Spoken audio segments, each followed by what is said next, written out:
in March of 2004. Before I begin, I would just like to say, if you are someone of a weak disposition, or you're in a workplace perhaps or school, do not listen to this now. This is not safe for work. Inhale. Take in as much air as you can. This story should last about as long as you can hold your breath, and then just a little bit longer. So listen as fast as you can. A friend of mine, when he was 13 years old, he heard about pegging. This is when a guy gets banged up the butt with a dildo. Stimulate the prostate gland hard enough, and the rumor is you can have explosive hands-free orgasms. At that age, this friend's a little sex maniac. He's always jonesing for a better way to get his rocks off. He goes out to buy a carrot and some petroleum jelly to conduct a little private research. Then he pictures how it's going to look at the supermarket check stand. Lonely carrot and petroleum jelly rolling down the conveyor belt toward the grocery store cashier. All the shoppers waiting in line, watching. Everyone seeing the big evening he has planned. So, my friend, he buys milk and eggs and sugar and a carrot.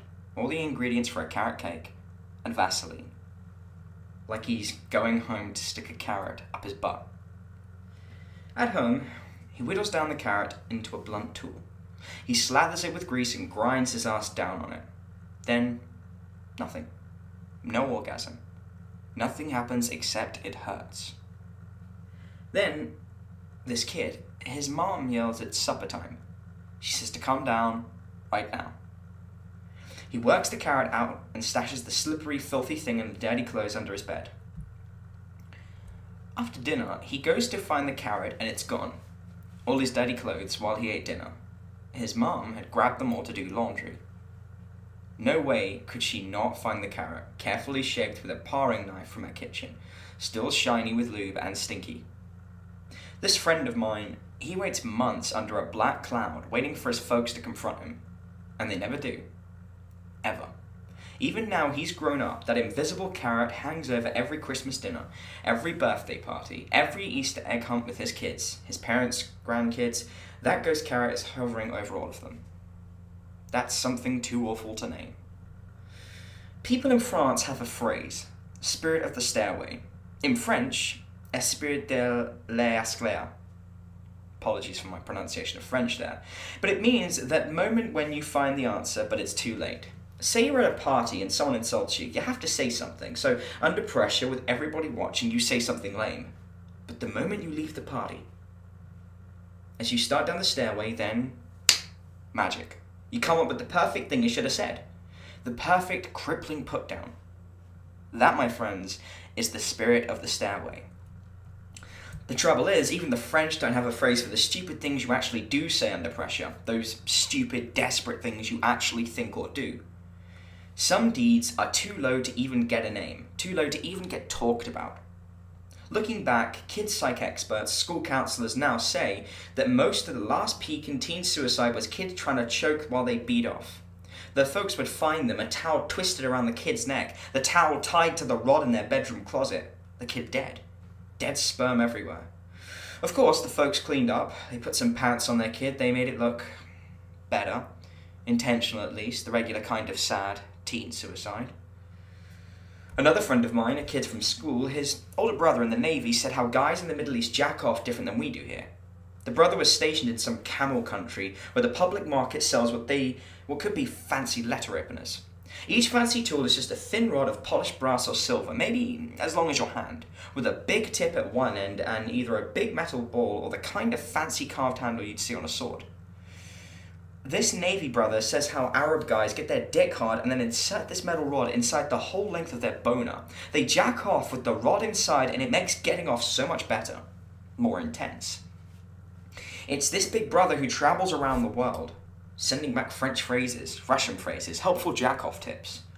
After this, the little brother, one day he doesn't show up at school. Well, that night, he calls to ask if I'll pick up his homework for the next couple of weeks. Because apparently he's in hospital. He's got to share a room with old people getting their guts worked on. He says how they all have to share the same television. All he's got for privacy is a curtain. His folks don't come and visit. On the phone, he says how right now his folks could just kill his big brother in the Navy. On the phone, the kid says how the day before, he was just a little stoned. At home, in his bedroom, he was flopped on the bed. He was lighting a candle and flipping through some old porno magazines, getting ready to beat off. This is after he's heard from his Navy brother, by the way. That helpful hint about how Arab beat off? This kid looks around for something that might do the job. A ballpoint pen's too big, a pencil's too big and rough, but dripped down the side of the candle is a thin, smooth ridge of wax that just might work. With just the tip of one finger, this kid snaps the long ridge of the wax off the candle. He rolls it smooth between the palms of his hands, long and smooth and thin. Stoned and horny, he slips it down inside, deeper and deeper into the piss slit of his boner. With a good hank of the wax still poking out the top, he gets to work. Even now, he says those Arab guys are pretty damn smart. They've totally reinvented jacking off. Flat on his back in bed, things are getting so good, this kid just can't keep track of the wax. He's one good squeeze from shooting his wad when the wax just isn't sticking out anymore. The thin wax rod, it slipped inside, all the way inside. So deep inside, he can't even feel the lump inside his piss tube. From downstairs, his mom shouts it's supper time. She says to come down right now. This wax kid and the carrot kid are different people, but we all live pretty much the same life. It's after dinner when this kid's guts start to hurt. It's wax, so he figured it would just melt inside him and he'd pee it out. Now his back hurts. His kidneys. He can't stand straight. This kid talking on the phone from his hospital bed. In the background you can hear bells ding. People screaming, game shows. The x-rays show the truth. Something long and thin, bent double inside his bladder. This long, thin V inside him, it's collecting all the minerals in his piss. It's getting bigger and more rough. Coated with crystals of calcium. It's bumping around, ripping up the soft lining of his bladder, blocking his piss from getting out. His kidneys are backed up. What little that leaks out his dick is red with blood. This kid and his folks, his whole family, them looking at the black x-ray with the doctor and the nurses standing there, the big V of wax glowing white for everybody to see. He has to tell the truth. The way Arabs get off. What his big brother wrote him in the Navy. On the phone, right now, he starts to cry. They paid for bladder operation with his college fund. One stupid mistake and now he will never be a lawyer. Sticking stuff inside yourself. Sticking yourself inside stuff. A candle in your dick or your head in a noose. We knew it was going to be big trouble. What got me in trouble? I called it pearl diving. This meant whacking off underwater, sitting on the bottom of the deep end of my parents' swimming pool. With one deep breath, I'd kick my way to the bottom and slip off my swim trunks. I'd sit down there for 2, 3, 4 minutes. Just from jacking off, I had huge lung capacity. If I had the house to myself, I'd do this all afternoon. After I'd finally pump out my stuff, my sperm, it would hang there in big, fat, milky gobs. After that was more diving to catch it all, to collect it and wipe each handful in a towel. That's why it's called pearl diving. Even with chlorine, there was my sister to worry about, or Christ almighty, my mom. That used to be my worst fear in the world, my teenage virgin sister thinking she's just getting fat, then giving birth to a two-headed retard baby, both heads looking just like me. Me, the father and the uncle. In the end, it's never what you worry about that gets you. The best part of pearl diving was the inlet port for the swimming pool filter and the circulation pump. The best part was getting naked and sitting on it. As the French would say, who doesn't like getting their butt sucked? Still, 1 minute you're just a kid getting off, and the next minute you'll never be a lawyer. 1 minute I'm settling on the pool bottom, and the sky is wavy, light blue through 8 feet of water above my head. The world is silent except for my heartbeat in my ears. My yellow striped swim trunks are looped around my neck for safekeeping, just in case a friend, a neighbour, anybody shows up to ask why I skipped football practice. The steady stuck of the pool inlet hole is lapping at me, and I'm grinding my skinny white ass on that feeling. 1 minute I've got enough air and my dick's in my hand. My folks have gone at their work and my sister's got ballet. Nobody's supposed to be home for hours. My hand brings me right to getting off and I stop. I swim out to catch another big breath, I dive down and settle on the bottom. I do this again and again.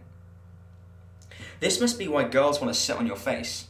The suction is like taking a dump that never ends. my dick hard and getting my butt eaten out, I do not need air. My heartbeat in my ears, I stay under until bright stars of light start whirling around in my eyes. My legs straight out, the back of each knee rubbed raw against the concrete bottom. My toes are turning blue, my toes and fingers wrinkled from being so long in the water. And then I let it happen. The big white gob starts spouting. The pearls. It's then I need some air, but when I go to kick off against the bottom, I can't. I can't get my feet under me. My ass is stuck. Emergency paramedics will tell you that every year about 150 people get stuck this way, sucked by a circulation pump. Get your long hair caught or your ass and you're gonna drown. Every year, tons of people do, most of them in Florida. People just don't talk about it. Not even French people talk about everything. Getting one knee up, getting one foot tucked under me, I get to half standing when I feel the tug against my butt. Getting my other foot under me, I kick off against the bottom. I'm kicking free, not touching the concrete, but not getting to the air either. Still kicking the water, thrashing with both arms, I may be halfway to the surface, but not going higher. The heartbeat inside my head getting loud and fast. The bright sparks of light crossing and crisscrossing my eyes. I turn and look back, but it doesn't make sense.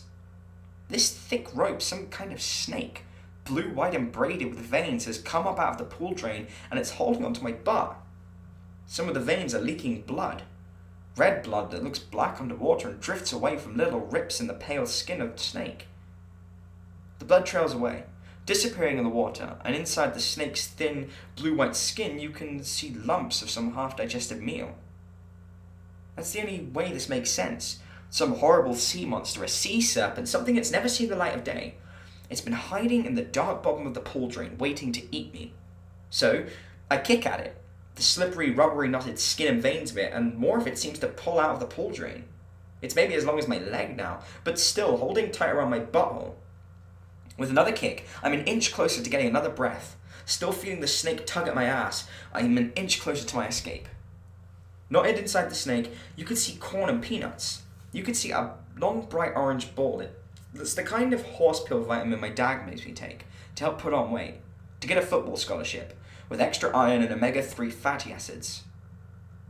It's seeing that vitamin pill that saves my life. It's not a snake. It's my large intestine, my colon, pulled out of me. What doctors call prolapsed. It's my guts sucked into the drain. Paramedics will tell you a swimming pool pump pulls 80 gallons of water every minute. That's about 400 pounds of pressure. The big problem is we're all connected together inside. Your ass is just the far end of your mouth. If I let go, the pump keeps working, unraveling my insides until it's got my tongue. Imagine taking a 400-pound shit, and you can see how this might turn you inside out. What I can tell you is your guts don't feel much pain, not the way your skin feels. The stuff that you're digesting, doctors call it fecal matter. Higher up is chyme, pockets of a thin, runny mess studded with corn and peanuts and round green peas. That's all this soup of blood and corn, shit and sperm and peanuts floating around in me. Even with my guts unraveling out of my ass, me holding on to what's left, even then, my first want is to somehow get my swimsuit back on. God forbid my folks see my dick. My one hand holding a fist around my ass, my other hand snags my yellow striped swim trunks and pulls them from around my neck. Still, getting into them is impossible. If you want to feel your intestines, go buy a pack of those lambskin condoms. Take one out and unroll it. Pack it with peanut butter, smear it with petroleum jelly and hold it underwater. Then try to tear it. Try to pull it in half. It's too tough and rubbery. It's so slimy you can't even hold on. A lambskin condom. That's just plain old intestine. You can see what I'm up against. You let go for a second, and you're gutted. You swim for the surface for a breath, and you're gutted. You don't swim, and you drown. It's a choice between being dead right now or a minute from right now.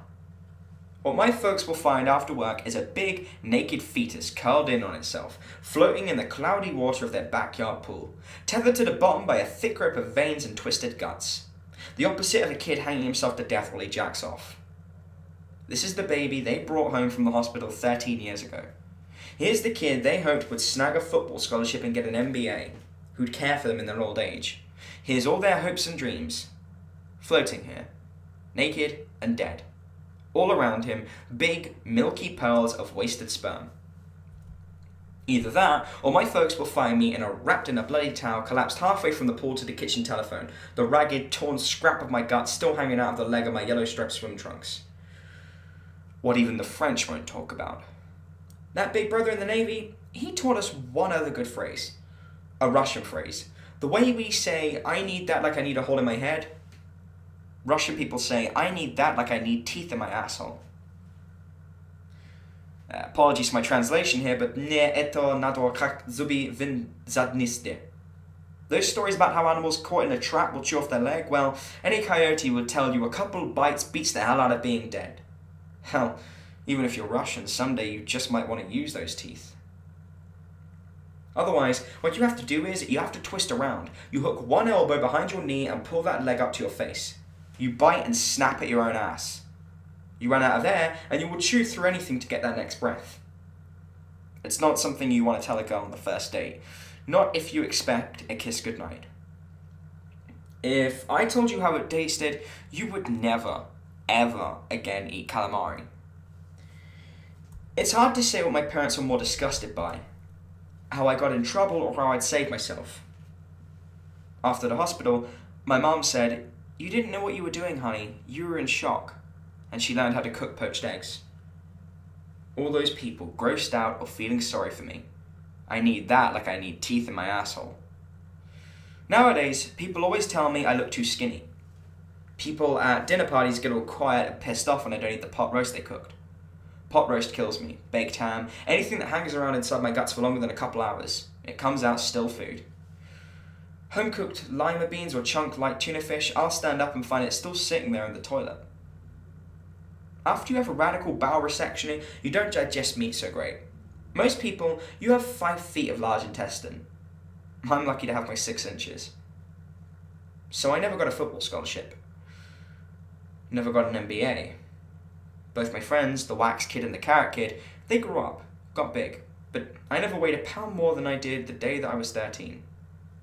Another big problem was my folks paid a lot of good money for that swimming pool. In the end, my dad just told the pool guy it was a dog. The family dog fell in and drowned. The dead body got pulled into the pump.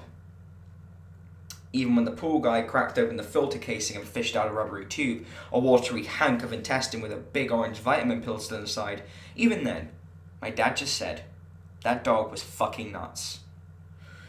Even from my upstairs bedroom window, you could hear my dad say, we couldn't trust that dog alone for a second. Then my sister missed her period. Even after they changed the pool water. Even after they sold the house and we moved to another state. After my sister's abortion. Even then, my folks never mentioned it again. Ever. That, my friends, is our invisible carrot. You now exhale and take a good, deep breath. I still have not.